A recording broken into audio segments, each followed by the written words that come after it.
GGL news నూతన సంవత్సర క్యాలెండర్ను ఆవిష్కరించిన రాజకీయ ప్రముఖులు ప్రజలకు ప్రభుత్వానికి మధ్య వారధిగా తాజా వార్తలను నిష్పక్షపాతంగా ప్రసారం చేస్తూ గోనెగండ్ల మండల స్థాయి నుంచి ప్రారంభమైన జీజీఎల్ న్యూస్ ప్రస్థానం నేడు ప్రేక్షకుల ఆదరణ అభిమానాలతో ఎమ్మిగనూరు నియోజకవర్గపు స్థాయికి ఎదగడం గర్వించదగ్గ విషయమని ఎమ్మిగనూరు శాసనసభ్యులు డాక్టర్ బివి జయనాగేశ్వరరెడ్డి పేర్కొన్నారు.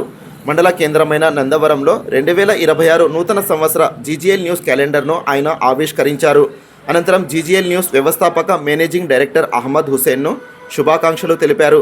అంతేకాక గోనెగండ్ల ఎంపీపీ జనాబ్ నసరుద్దీన్, టీడీపీ గోనెగండ్ల మండల కన్వీనర్ డాక్టర్ తిరుపతయ్య నాయుడు, గోనెగండ్ల మాజీ సర్పంచ్ జనాబ్ రహమతుల్లా, టీడీపీ యువ నాయకులు contractor Shakshavali, market yard director Achchugatla Fakruddin, doctor Minnalla, Gonegandla EORD Ananta Shayana, panchayat కార్యదర్శి సతీష్ జీజీఎల్ న్యూస్ క్యాలెండర్ను ఆవిష్కరించి నూతన సంవత్సర శుభాకాంక్షలు తెలిపారు.